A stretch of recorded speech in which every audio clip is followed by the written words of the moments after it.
The making of a prime minister. मुश्किलों का अंबार है, वही तो मेरे हौसलों की मीनार है। हिंदुस्तान में दो प्रधान दो निशान नहीं चलेंगे। अगर इतनी ताकत ये पाकिस्तान के खिलाफ लगा दे तो आतंकवाद आसान हो गया। हम चुनौतियों से टकरा रहे हैं। सर्जिकल स्ट्राइक और एयर स्ट्राइक करके नए भारत के सामर्थ्य का संदेश भी दे दिया है। तुम उठो, तिरंगा लहरा दो। जननायक नरेंद्र मोदी के 20 वर्ष पुराने भाषणों पर आधारित एक बेहद लोकप्रिय कार्यक्रम। क्या कहते हैं नरेंद्र मोदी?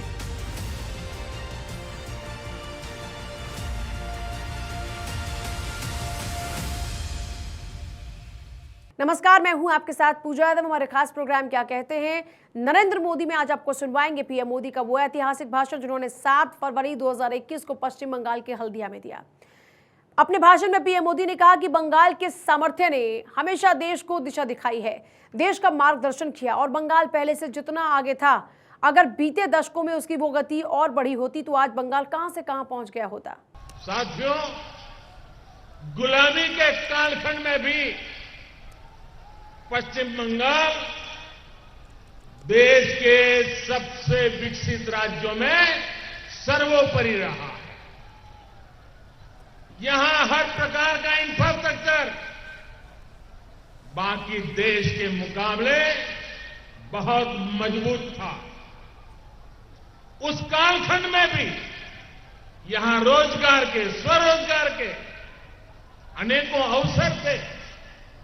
यहां के पोर्ट, समुद्र के रास्ते होने वाला व्यापार, पूरे देश में इसका कोई मुकाबला नहीं था। बंगाल के लोग,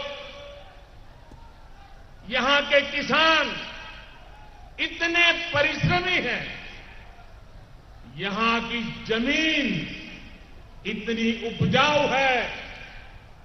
बंगाल से पढ़कर निकले लोगों को जो इज्जत, जो गौरव आज भी मिलता है, उसकी वजह वो एक कालखंड था जब यहां की शिक्षा देश में अव्वल नंबर पर रहती थी।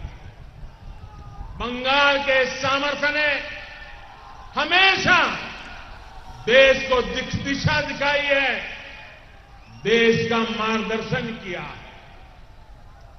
आखिर क्यों बंगाल विकास की अपनी उस रफ्तार को, उस गति को बरकरार नहीं रख पाया?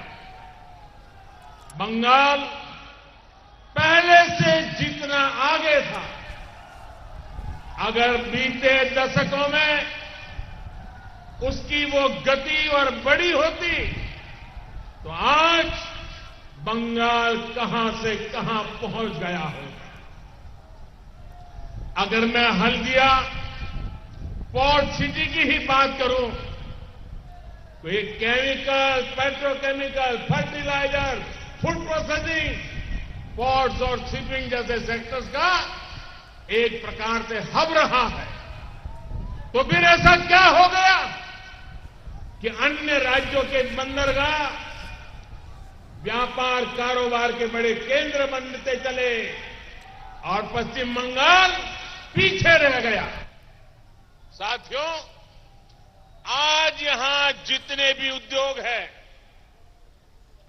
जितना भी कारोबार है, जितना भी इंफ्रास्ट्रक्चर है, वो सबके सब बदलाव चाहते हैं, आधुनिकता चाहते हैं। लेकिन आप सोचिए, बीते 10 सालों में यहां की सरकार ने कितनी फैक्ट्रियों का शिलान्यास या उद्घाटन किया?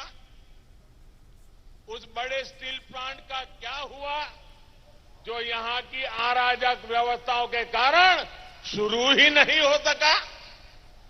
साथियों, पश्चिम बंगाल की स्थिति का सबसे बड़ा कारण है यहां की राजनीति। आजादी के बाद जब पश्चिम बंगाल के विकास को नई दिशा देने की जरूरत थी, तब यहां विकास वाली राजनीति नहीं हो पाई।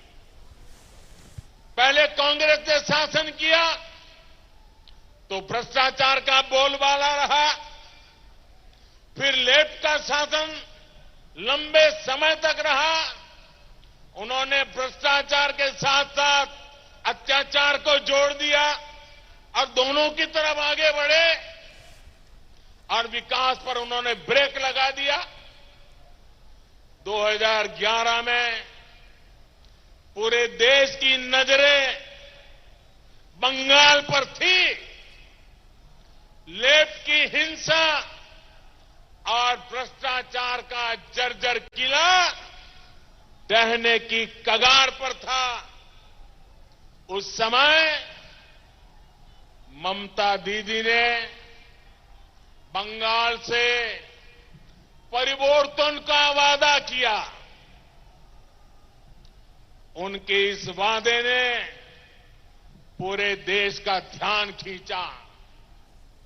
लोगों ने भरोसा किया। बंगाल ममता की आस लेके जी रहा था, लेकिन 10 साल उसे निर्ममता मिली। ममता की अपेक्षा थी, निर्ममता का शिकार हो गया।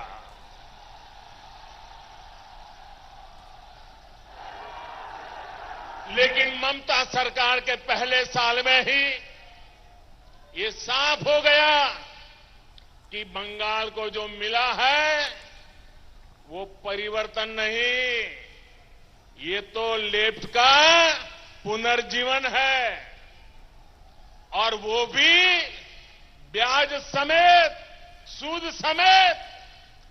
लेफ्ट का पुनर्जीवन यानी भ्रष्टाचार का पुनर्जीवन, अपराध और अपराधियों का पुनर्जीवन, हिंसा का पुनर्जीवन, लोकतंत्र पर हमलों का पुनर्जीवन।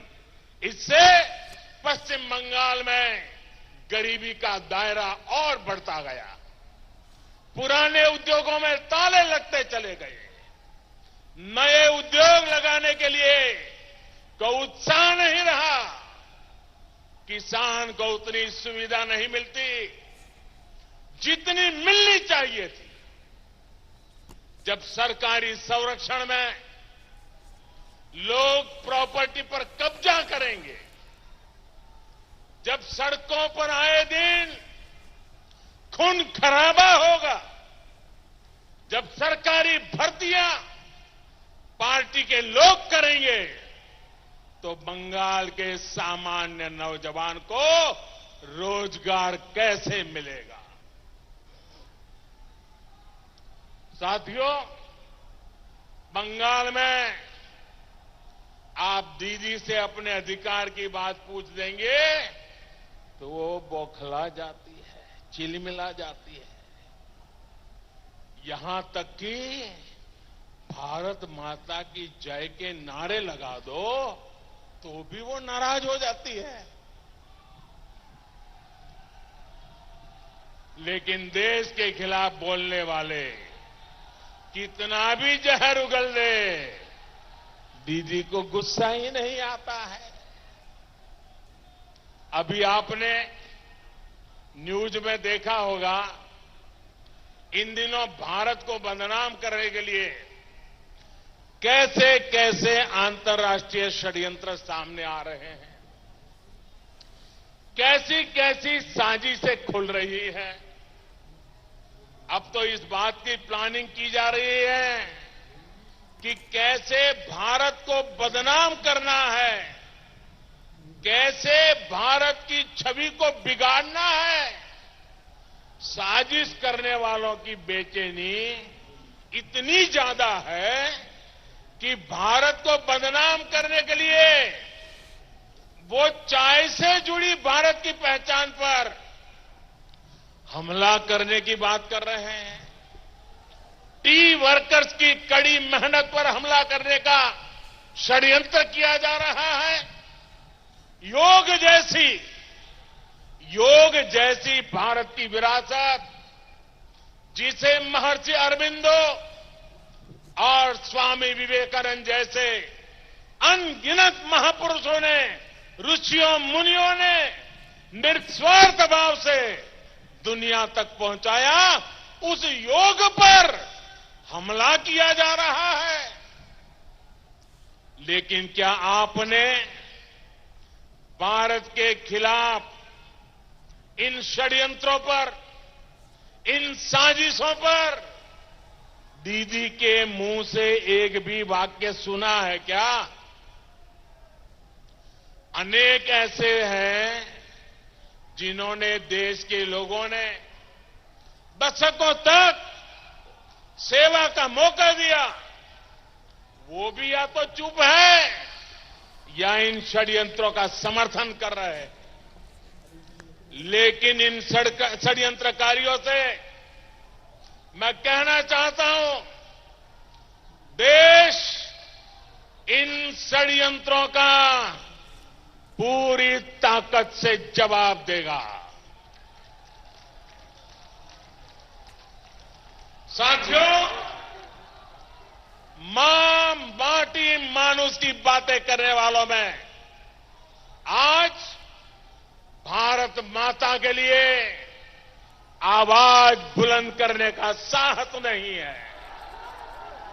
साहस इसलिए नहीं है क्योंकि इतने सालों में इन लोगों ने पॉलिटिक्स को क्रिमिनलाइज किया है, करप्शन को इंस्टीट्यूशनलाइज किया है और प्रशासन और पुलिस को पॉलिटिसाइज किया है। आपको याद होगा, अभी कुछ दिन पहले ही मारी जापिल नरसंहार की दुखद बरसी थी। देश इस घटना को गरीबों और दलितों के इस नरसंहार को कभी नहीं भूलेगा। लेकिन बंगाल तृणमूल से ये पूछना चाहता है, जिन्होंने नंदीग्राम में गोलियां चलाई थी, जिन्होंने गरीबों का खून बहाया, आप उन्हीं को पार्टी में क्यों शामिल कर रही है? बंगाल पूछना चाहता है, क्या बंगाल का गरीब क्या केवल वोट लेने के लिए ही है? भाइयों बहनों, ये वो सरकार है जो आपदा में भी, मुसीबत के समय भी भ्रष्टाचार के रास्ते खोजती रहती है। इससे बड़ा अपराध और क्या हो सकता है? इतना बड़ा साइक्लोन आया, चक्रवात आया, इतना कुछ तबाह हो गया। लोगों की मदद के लिए केंद्र सरकार ने जो पैसे भेजे, उसका इन लोगों ने क्या किया, ये पश्चिम बंगाल के लोग भली भांति जानते हैं। हालात ये थे कि कोर्ट तक को इस पर सख्त टिप्पणी करनी पड़ी। आप कोरोना के दौरान आए संकट को भी याद करिए। पूरी दुनिया में ऐसा कोई नहीं था जो इससे प्रभावित नहीं हुआ हो, जिसकी रोजी रोटी पर इसका असर न पड़ा हो। केंद्र सरकार ने तुरंत पश्चिम बंगाल के लाखों परिवारों के लिए मुफ्त राशन की व्यवस्था की, ताकि बंगाल में मेरे कोई भी गरीब परिवार में रात को चूल्हा न जले, ऐसा दिन जाना नहीं चाहिए।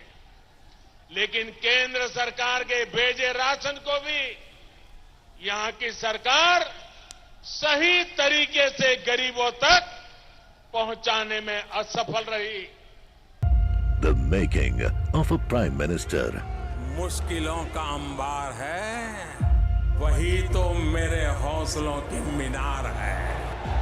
हिंदुस्तान में दो प्रधान, दो निशान नहीं चलेंगे।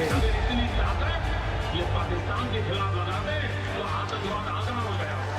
हम चुनौतियों से टकरा रहे हैं। सर्जिकल स्ट्राइक और एयर स्ट्राइक करके नए भारत के सामर्थ्य का संदेश भी दे दिया है।